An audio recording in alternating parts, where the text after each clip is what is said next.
भक्तजनों, माताओं, बहनों, सादर जय श्री कृष्ण। सबसे पहले आपको और आपके पूरे परिवार को कार्तिक मास की, दामोदर मास की बहुत बहुत शुभकामनाएं और बधाइयां। भगवान श्री कृष्ण का, भगवान लक्ष्मी नारायण का, प्रभु श्री दामोदर का भरपूर आशीर्वाद आप सभी के जीवन पर सदैव बना रहे। आप सभी सुखी रहें, स्वस्थ रहें, व्यस्त रहें और मस्त रहें। आज हम आप सभी को कार्तिक मास अध्याय 1 की पहले दिन की कथा सुनाने जा रहे हैं। आप सभी से अनुरोध है कि प्रत्येक कथाओं का श्रवण करें और कथा 1 से लेकर के अध्याय 31 की समस्त कथाओं का श्रवण आपको करना चाहिए। बोलिए गोपाल कृष्ण भगवान की जय। गुरुर् ब्रह्मा गुरुर्विष्णु गुरुर्देवो महेश्वरा, गुरुः साक्षात् परब्रह्म तस्मै श्री गुरुवे नमः। श्री अखंड मंडलाकारं व्याप्तं येन चराचरं तत्पदं दर्शितं येन तस्मै श्री गुरुवे नमः। वसुदेव सुतं देवं कंसचाणूरमर्दनं देवकी परमानंदं कृष्णं वंदे जगद्गुरुम्। बर्हापीडं नटवर वपुः कर्णयोः कर्णिकारं बिभ्रद्वास कनककपीशं वैजयन्तीं च मालां। रन्ध्रान् वेणोर्धर सुधया पूरयन् गोपवृन्दैः वृन्दारण्यं सपदरमणं प्राविशत गीतकीर्तिः। जय जय श्री राधारमण, जय जय नवल किशोर, जय गोपी चित चोर प्रभु, जय जय माखन चोर। मात मेरी श्री राधिका, पिता मेरे घनश्याम, इन दोनों के चरणन में मेरा बारंबार प्रणाम, मेरा बारंबार प्रणाम, मेरा बारंबार प्रणाम। मोहिनी मूरत श्याम की वो मन रही समाय, जो मेहंदी के पात में लाली रही समाय। धन यौवन एक दिन उड़ जाएंगे जैसे उड़े कपूर, मन मूरख तू राम भज क्यों चाटे जगधूर। राम कृष्ण दो एक है अंतर नहीं निमेष, इनके नयन गंभीर है उनके चपल विशेष। राधे तू बड़ भागिनी कौन तपस्या कीन, तीन लोक तारण प्रभु सो तेरे अधीन। मैं सिमरू माता शारदा बैठे जिह्वा आय, कार्तिक मास की कथा लिखे कमल हर्षाय। बोलिए श्री लक्ष्मी नारायण भगवान की जय, श्री वृंदावन बिहारी लाल की जय। निमिषारण्य तीर्थ में श्री सूत जी महाराज ने 88,000 सनकादिक ऋषियों से कहा। अब मैं आपको कार्तिक मास की कथा विस्तार पूर्वक सुनाता हूं, जिसका श्रवण करने से मनुष्य के सभी पाप नष्ट हो जाते हैं और अंत समय में वैकुंठ लोक की परम धाम की प्राप्ति होती है। सूत जी महाराज ने कहा कि एक समय यही प्रश्न देवर्षि नारद जी ने ब्रह्मा जी से पूछा था। उन्होंने ब्रह्मा जी से पूछा था कि कृपा करके मुझे कोई ऐसा मास बताइए जिसका प्रतिदिन सेवन करने से, स्नान करने से, दान करने से, जप करने से मनुष्य के अनंत जन्मों के पाप नष्ट हो जाए और उनके पुण्यों का उदय हो जाए। तब ब्रह्मा जी ने देवर्षि नारद को कार्तिक मास का संपूर्ण महात्म सुनाया था। वही मैं आपको सुनाने जा रहा हूं। सूत जी महाराज ने कहा कि प्रभु श्री कृष्ण जी से, सूत जी महाराज कहते हैं कि एक समय की बात है, देवर्षि नारद स्वर्ग से कल्प वृक्ष को लेकर के द्वारका में पधारे थे और कल्प वृक्ष को वहां स्थापित करके पुनः परम धाम को, देवलोक को भगवान श्री कृष्ण से अनुमति लेकर के देवर्षि नारद जी के जाने के बाद सत्यभामा प्रसन्न होकर के भगवान श्री कृष्ण से बोली कि हे प्रभु, मैं धन्य हुई हूं, मेरा जन्म सफल हुआ है, मुझे आप जैसे स्वामी की प्राप्ति हुई है। मुझ जैसी त्रैलोक्य सुंदरी के जन्मदाता भी धन्य है, जो आपकी 16,000 स्त्रियों के बीच में आपकी परम प्यारी बनी। मैंने आपके साथ नारद जी को यह कल्प वृक्ष आदि पुरुष विधि पूर्वक दान में दिया, परंतु वही कल्प वृक्ष मेरे घर लहराया करता है। यह बात मृत्युलोक में किसी स्त्री को ज्ञात भी नहीं है। हे त्रिलोकीनाथ, मैं आपसे कुछ पूछने की इच्छुक हूं।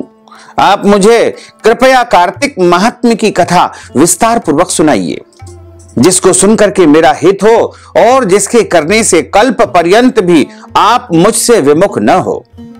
सूत जी महाराज आगे बोले, सत्यभामा के ऐसे वचन सुनकर के भगवान श्री कृष्ण ने हंसते हुए सत्यभामा का हाथ पकड़ा और अपने सेवकों को वहीं रुकने के लिए कहकर विलास युक्त अपनी पत्नी को कल्प वृक्ष के नीचे ले गए।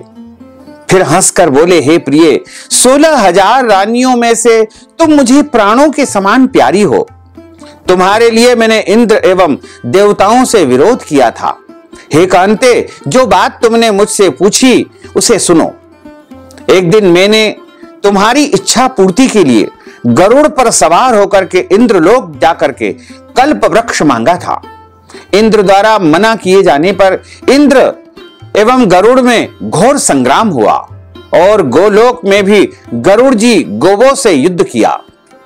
गरुड़ की चोंच की चोट से उनके कान एवं पूंछ कट करके गिरने लगे, जिससे 3 वस्तुएं उत्पन्न हुई।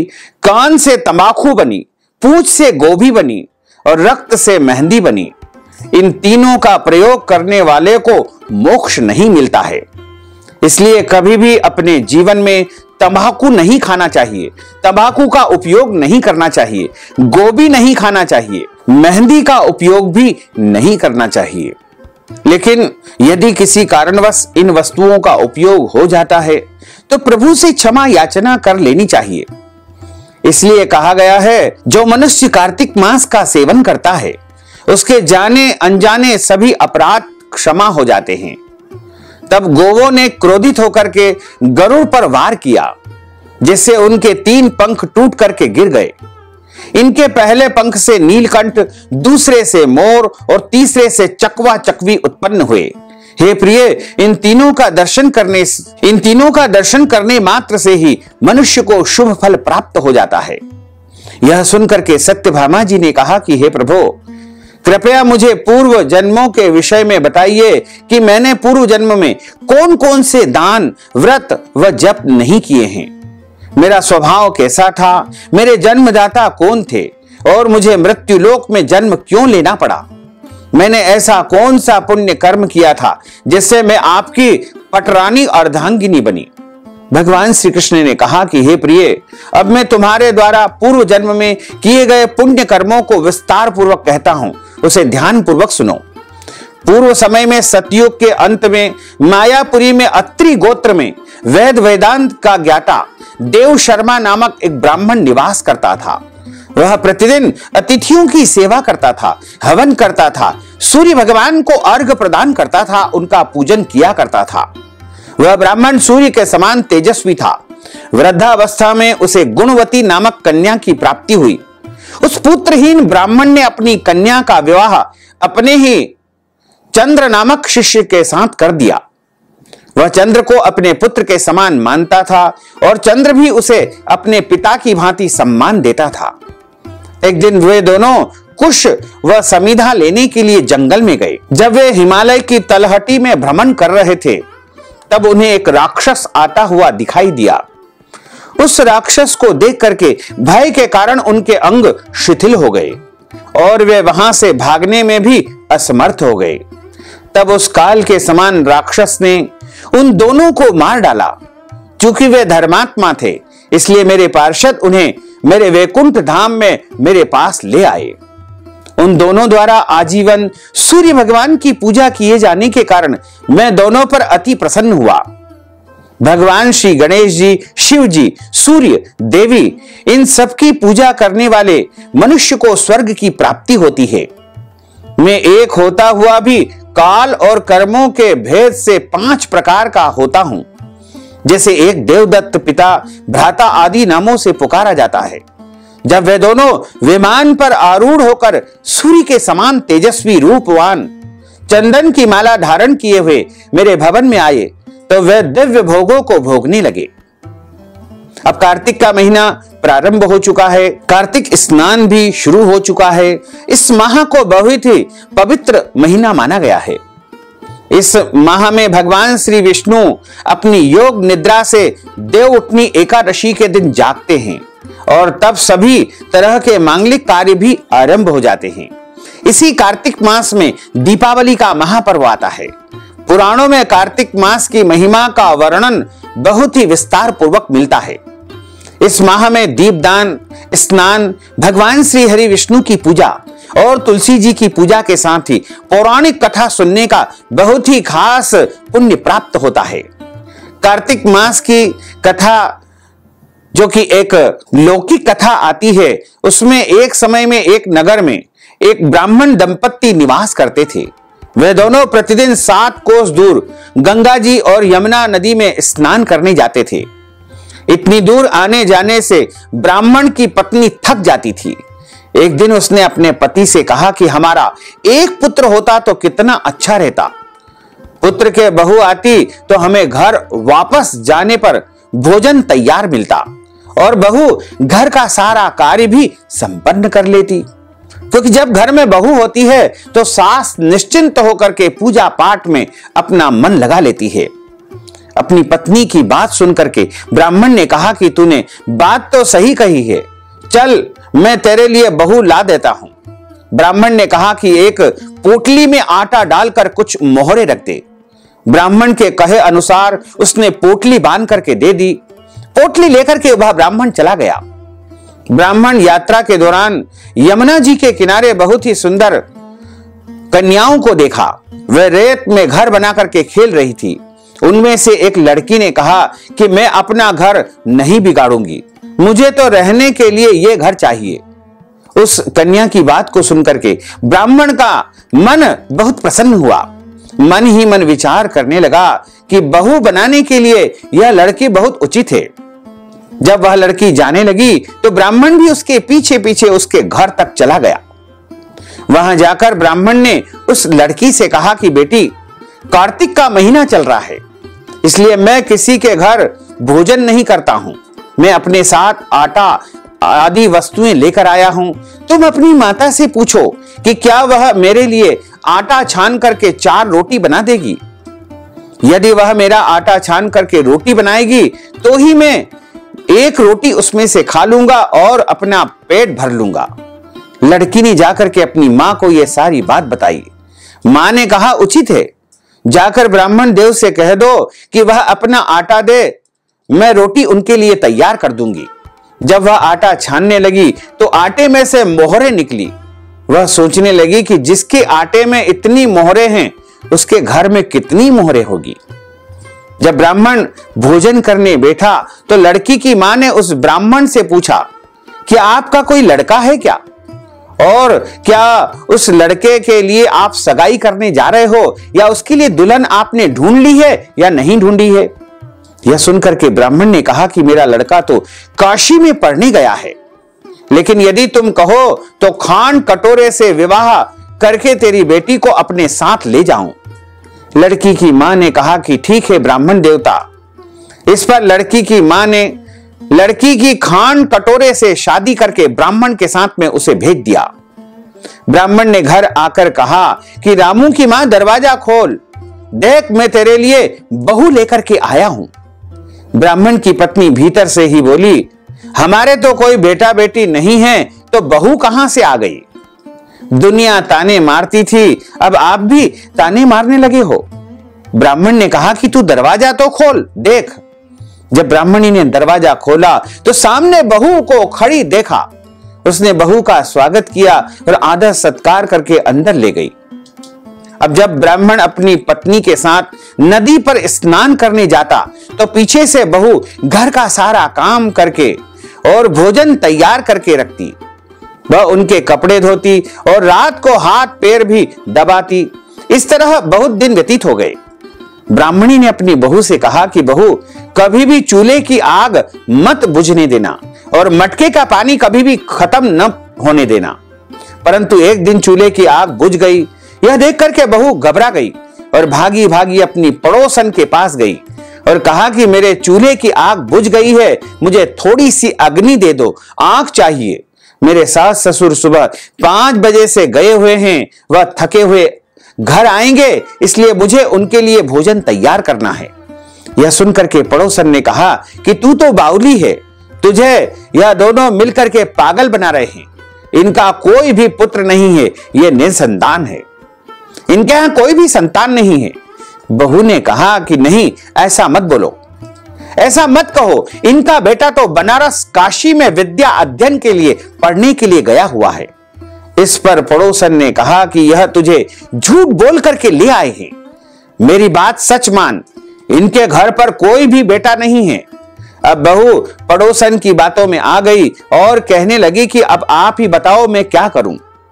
पड़ोसन ने कहा कि करना क्या है, जब तुम्हारे सास ससुर आए तो जली हुई रोटियां बना करके देना और बिना नमक की दाल बना करके उनको खिला देना। खीर की कड़छी दाल में और दाल की कड़छी खीर में डाल देना। पड़ोसन ने उसे अच्छे से सिखा पढ़ा दिया। फिर जब उसके सास ससुर आए तो उसने न तो उनका आदर सत्कार किया, न ही उनके कपड़े धोए। और जब सास ससुर को भोजन दिया तो सास बोली कि बहू, आज यह रोटियां जली हुई क्यों हैं और दाल भी अलूनी है, इसमें नमक नहीं है। तब बहू ने पलट करके कहा कि एक दिन ऐसा भोजन खा लोगे तो क्या बिगड़ जाएगा तुम्हारा। सास ससुर को खरी खोटी सुना करके वह फिर से पड़ोसन के पास गई और बोला कि अब आगे क्या करना है। पड़ोसन ने कहा कि अब तुम सातों कोठों की चाबी मांग लेना। अगले दिन जब भी स्नान करने के लिए जाने लगे तो बहू अड़ गई कि मुझे तो सातों कोठों की चाबी चाहिए। तब ससुर ने कहा कि इसे चाबी दे दो। तब सास ने बहू को चाबी दे दी। सास ससुर के जाने के बाद जब बहू ने दरवाजे खोले तो देखा कि किसी में अन्न भरा है, किसी में धन भरा है और किसी कोठे में बर्तन भरे पड़े हैं।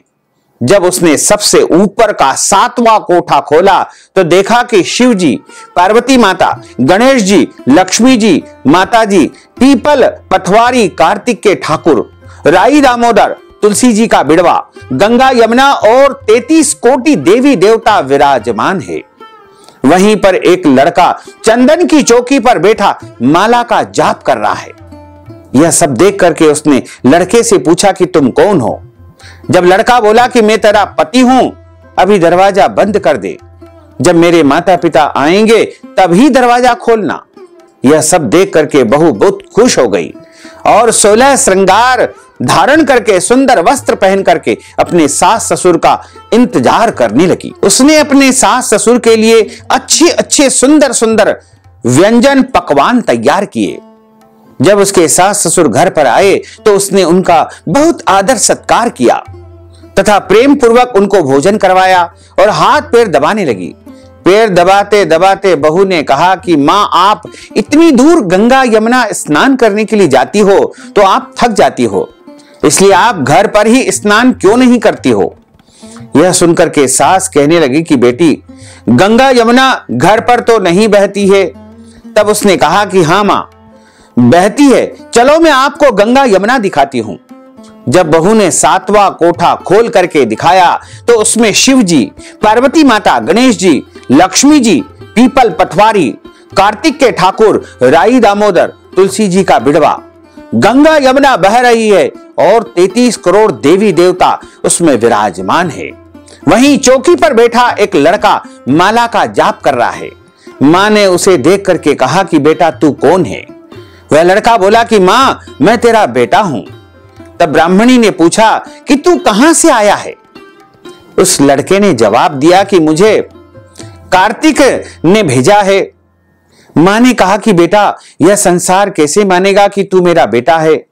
मां ने कुछ विद्वान पंडितों से मदद मांगी। पंडितों ने कहा कि इस पार बहू बेटा खड़े हो जाएं और उस पार मां खड़ी हो जाए। मां ने चमड़े की अंगियां पहनी हो और छाती में से दूध की धार निकल करके बेटे की दाढ़ी मूछ भींगे और पवन पानी के गढ़ जोड़ा से बंधे, तब मानेंगे कि यह इस मां का ही बेटा है। उसने ऐसा ही किया। चमड़े की अंगियां फट गई और छाती में से दूध की धार निकल करके बेटे की दाढ़ी मूछ भींग गई। पवन पानी से बहू बैठे का गठजोड़ बन गया। यह सब देख करके ब्राह्मण और उसकी पत्नी की खुशी का ठिकाना न रहा। यह कार्तिक मास के स्नान का ही पुण्य फल उनको प्राप्त हुआ, क्योंकि दोनों पति पत्नी नियमित रूप से कार्तिक स्नान करते थे। कार्तिक मास का स्नान का उनको यह बड़ा भारी पुण्य प्राप्त हुआ है। हे कार्तिक के ठाकुर, जैसे ब्राह्मण और ब्राह्मणी को बहु बेटा दिया, वैसे सबको बहु बेटा प्रदान करना। कार्तिक मास की कथा कहने, सुनने और हुंकारा भरने वाले सभी पर आपकी कृपा सदैव बनाए रखना। बोलिए लक्ष्मी नारायण भगवान की जय। अच्युतम केशवम राम नारायणम कृष्ण दामोदरम वासुदेवम हरे श्रीधरम माधवम गोपिका वल्लभम श्री जानकी नायकम श्री रामचंद्रम भजे। जानकी मनोहरम सर्वलोक नायकम श्री शंकरादि सेवितम पुण्य नाम कीर्तनम श्री राम राम राम राम राम नाम तायकम। रामा कृष्णा वासुदेवा भक्ति मुक्तिदायकम। रामा कृष्णा वासुदेवा भक्ति मुक्तिदायकम। रामा कृष्णा वासुदेवा भक्ति मुक्तिदायकम। बोलिए श्री लक्ष्मी नारायण भगवान की जय। श्री वृंदावन बिहारी लाल की जय। गोपाल कृष्ण भगवान की जय। श्री गिरिराज धरण की जय। श्री बाल कृष्ण लाल की जय। श्री श्याम सुंदर यमुने महारानी की जय। जगत गुरु श्री वल्लभाधीश की जय। गुसाई जी परम दयाल की जय। श्री गुरुदेव की जय। लाडले लाल की जय। धर्म की जय हो, अधर्म का नाश हो, प्राणियों में सद्भावना हो, विश्व का कल्याण हो, सनातन धर्म की जय हो, गौ माता की जय हो, नगर बस्ती की जय हो, आज के आनंद की जय हो, कल के आनंद की जय हो, परसों के आनंद की जय हो, बरसों बरसों के आनंद की जय हो। ओम नमः पार्वती पते हर हर महादेव हर। भक्तजनों, माताओं बहनों, यदि आप कार्तिक मास स्नान के निमित्त हमारे माध्यम से दीप दान करवाना चाहते हैं, अन्नदान देना चाहते हैं, ब्राह्मण भोजन करवाना चाहते हैं, कार्तिक मास की कथा की दक्षिणा प्रदान करना चाहते हैं, या कोई भी दान पुण्य कार्तिक मास के निमित्त यदि आप करना चाहते हैं, तो आप हमारे गूगल पे, फोन पे, पेटीएम नंबर, अकाउंट नंबर के माध्यम से नगद राशि पहुंचा करके कार्तिक मास का संपूर्ण पुण्य लाभ प्राप्त कर सकते हैं। साथ ही आप सभी से अनुरोध है कि हमारे इस ज्ञानवर्धक वीडियो को अधिक से अधिक लोगों को शेयर करिएगा, लाइक करिएगा, कमेंट करिएगा, और यदि अभी तक आपने सब्सक्राइब नहीं किया है तो अभी और इसी समय सब्सक्राइब कर लीजिए, ताकि इसी प्रकार की ज्ञानवर्धक वीडियो आपको सबसे पहले प्राप्त हो सके। आपको और आपके पूरे परिवार को सादर जय श्री कृष्ण, सादर धन्यवाद।